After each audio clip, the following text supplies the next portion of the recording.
हाँ जी चलिए। तो ये हमारा एक प्लान है, नितेश ने बना के भेजा हुआ है, लेकिन मैं इसको दोबारा से स्टार्टिंग से बता रहा हूँ कि कैसे लेयर बनानी है और कैसे लेयर में इनको ब्रेकआउट करना है। तो ऐसा करने के लिए मैं क्या कर रहा हूँ, पहले लेयर कमांड में गया, यहाँ पे मैंने जीरो लेयर लगाई, एक्टिव करी, और इन सभी एलिमेंट्स को सेलेक्ट करके PR एंटर किया। प्रॉपर्टी कमांड से सबको लेयर में कन्वर्ट कर दिया मैंने, क्या, जीरो। और यहाँ से मैंने इसको कर दिया बाई लेयर, कट कर दिया। लेकिन अभी क्या हो रहा है, बाकी लेयर्स तो बनी हुई आ रही हैं, मुझे सपोज बाकी लेयर्स नहीं चाहिए, तो मुझे क्या करना पड़ेगा, या तो मैं एक काम करूँ, लेयर पे जाके राइट क्लिक करके डिलीट लेयर कर सकते हैं, या फिर हम क्या कर सकते हैं, PURGE पर्ज। पर्ज क्या करता है, अननेसेसरी ब्लॉक्स, अननेसेसरी लेयर्स, इनको हटा देता है। जब आप किसी आर्किटेक्ट के अंडर काम करोगे या किसी बड़ी कंपनी के अंदर काम करोगे जहाँ पे अलग अलग यूजर्स ने आपकी फाइल के ऊपर काम किया हुआ है, वहाँ पे कई अननेसेसरी एलिमेंट्स आपकी ड्राइंग में आ जाएंगे। अब जैसे कि हमने 3-4 लेयर बना दिए, मुझे नहीं चाहिए तो मुझे हटाना है, तो ऐसे ऐसे वर्क जब एड ऑन होता रहता है ना, तो फाइल बहुत ज़्यादा हैवी हो जाती है। तो उनको रीड करने में भी, कंप्यूटर को रीड करने में भी, खुलने में, प्रोसेस लेने करने में भी टाइम लगता है। इससे बचने के लिए हम क्या कर सकते हैं, पर्ज कमांड का यूज कर सकते हैं। वो क्या करता है, अननेसेसरी एलिमेंट्स को जो हमारे ड्राइंग में ब्लॉक हमने बनाए बट यूज नहीं करे, उन सबको वो क्या कर देता है, हटा देता है, डिलीट कर देता है। तो मैंने पर्ज लिखा, एंटर किया, यहाँ पे लिस्ट ऑफ एलिमेंट आती है, वो एलिमेंट जिनको वो हटाएगा। तो अगर आपको कोई एलिमेंट ऐसे नहीं हटाने तो आप उसको ऑफ कर सकते हो, बट मुझे तो पर्टिकुलरली सारे हटाने हैं, तो मैंने क्या किया, पर्ज ऑल चेक्ड आइटम, और फिर क्या कर दिया, क्लोज। अब मैं लेयर पे गया, देखो कितनी लेयर आ रही है बनके, एक भी नहीं है, एक तो है, जीरो लेयर, हाँ बाय डिफॉल्ट लेयर।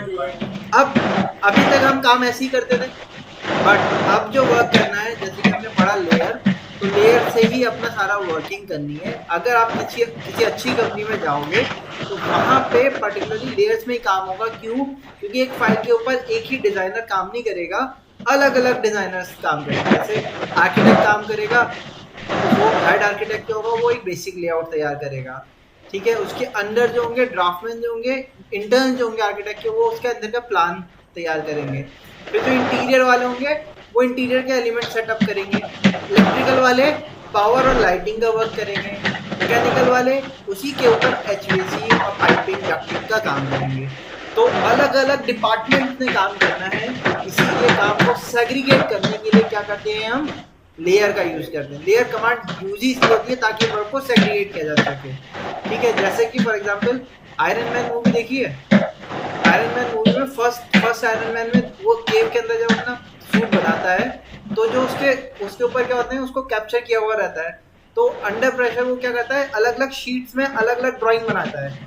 जब शीट को कंपाइल करता है तो वो सूट लगता है, लेकिन जब शीट सेपरेट कर देता है तो कोई भी जज नहीं कर पाता क्या चीज़ है।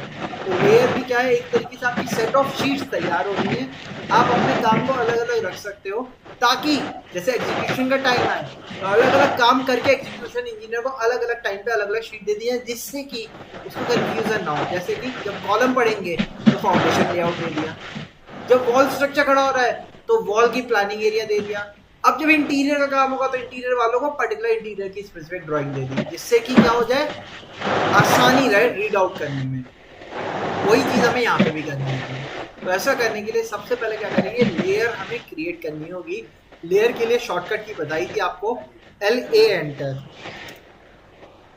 मैंने LA एंटर किया। LA एंटर करने के बाद यहाँ पे बाय डिफॉल्ट जो लेयर आ रही है आप देख सकते हो, सभी के सिस्टम में ये जीरो लेयर आ रही होगी। अब मुझे एक न्यू लेयर क्रिएट करनी है, तो न्यू लेयर क्रिएट करने के लिए ऑप्शन यहाँ पे आपको देखने को मिलता है, किसी ठीक है। तो यहाँ पे ऑप्शन होता है न्यू लेयर का, और इसकी शॉर्टकट की होती है Alt+N। आप Alt+N दबाओगे, न्यू लेयर आपकी स्टार्ट हो जाएगी। Alt+N दबा देता हूँ मैं,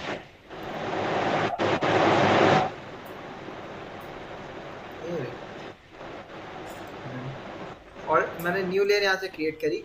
लेयर को नाम क्या आ रहा है अभी बाय डिफॉल्ट, लेयर 1। बट अब जो हम काम करेंगे तो लेयर को नेमिंग अपने वर्क के हिसाब से डिफरेंशिएट सेग्रीगेट करके रखेंगे, जिससे कि अगर किसी थर्ड पर्सन को मैं ड्राइंग रीड करने के लिए दूं तो वो भी आसानी से डिफरेंशिएट कर सके।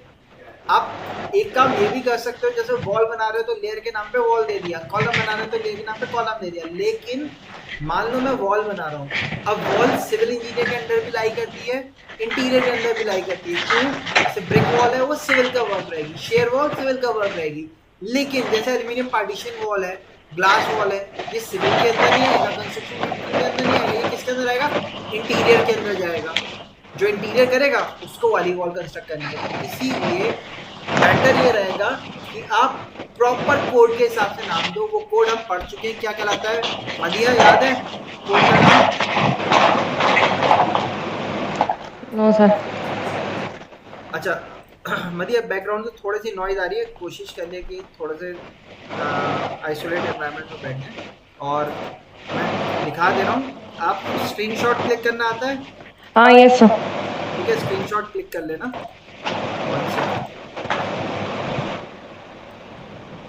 आई थिंक पढ़ा होगा, शायद सर ने पढ़ाया होगा।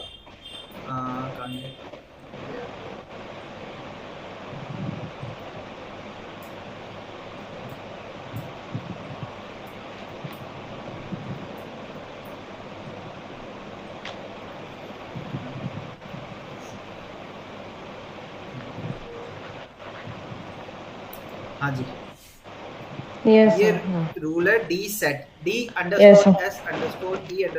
शायद पढ़ा होगा I think. Yes sir yes sir. ठीक है, good। तो अब हम स्टार्ट करते हैं, न्यू लेयर बना रहे हैं। सबसे पहला काम बाउंड्री वॉल का। बाउंड्री वॉल का लाइक किसके अंदर जाता है? वर्क आर्किटेक्ट के अंदर। तो मैंने आर्किटेक्ट के लिए क्या किया? ए लिखा। आप चाहो तो ए की जगह पे AR लिख सकते हो। इसी तरीके से कोई सिविल का वर्क करेगा तो C या C, मैकेनिकल का वर्क करेगा तो M या ME, इलेक्ट्रिकल का वर्क करेगा तो E या EE। अभी इसमें आज हम 2 वर्क करेंगे, एक आर्किटेक्ट का और दूसरा वर्क स्टार्ट करेंगे अपना इलेक्ट्रिकल का। ठीक है, तो मैंने AR लिखा, अंडरस्कोर दिया। अंडरस्कोर करने के बाद अब क्या बना रहे हैं हम? वॉल बनानी है। तो वॉल जो बनाने का काम है वो किसके अंदर आता है? सर्विस कौन सी हो गई?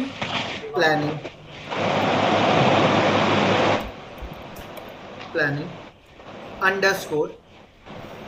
प्लानिंग के बाद नेक्स्ट हमारा डिपार्टमेंट हो गया, सर्विस हो गया। अब एलिमेंट में क्या है? वॉल है। वॉल कैसी है? Brick wall. तो मैंने यहाँ पे नाम दे दिया ब्रिक वॉल। अब ब्रिक वॉल भी 2 अलग अलग टाइप की है भाई। एक तो हमारी 9 इंचेस की वॉल है, दूसरी हमारी 4.5 इंचेस की वॉल है। तो दोनों को सेग्रीगेशन देने के लिए मैंने फिर से अंडरस्कोर लगाया और अब कितनी वैल्यू दे दी? 9 इंचेस, क्योंकि मेन वॉल है हमारी। अच्छा, कलर कोड भी दे देते हैं। In general outer wall, main wall जो होती है वो 9 इंचेस की वॉल जो होती है उसको रखते हैं हम रेड कलर का, बाउंड्री वॉल जो होती है हमारी। बाकी जितनी भी इनर वॉल होती हैं वो सारी रखी जाती है ब्लू कलर की। तो मैं क्या करता हूँ, इसको कलर कोड दे देता हूँ 9 इंचेस वाली रेड कलर का। अब मुझे क्या करना है? इस लेयर पे काम करना है। जो लेयर एक्टिव होगी बाय डिफॉल्ट उसी लेयर पे ही काम भी होगा। अभी लेयर कौन सी एक्टिव है? वही एक्टिव है। तो अगर मैं कुछ भी बनाऊंगा तो बाय डिफॉल्ट किसमें बनेगा? मुझे अब 9 इंचेस पे बनाना है तो मुझे इस पर डबल क्लिक करना होगा और वो एक्टिव हो गई। अब यहाँ से इसको मैंने कट किया।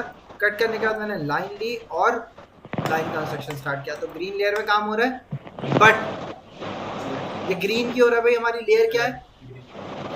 रेड कलर का। लेयर का कलर क्या था? रेड था, लेकिन काम रेड में नहीं हो रहा। क्यों? क्योंकि यहाँ से कलर ऊपर से चेंज है। तो इसको भी हम क्या रखते हैं? बाई लेयर ही रखते हैं। अब मैंने इसको डिलीट किया, वापस से लाइन बना रहा हूँ क्योंकि मैंने कलर कोड बाई लेयर कर दिया तो बाई लेयर के हिसाब से काम होगा। ओके, सो इस तरीके से न्यू लेयर बना के उस पर काम तो कर सकते हैं, बट मुझे क्या करना है? मुझे पुराने वाले जो एलिमेंट तैयार हुए हैं उन्हीं के लेयर को बदलना है। इसलिए मैच पे जाएंगे, MA एंटर, यहाँ से सेलेक्ट किया अपने सोर्स को और अब जिनका कलर चेंज करना था या लेयर चेंज करनी उनको सेलेक्ट कर दिया हमने।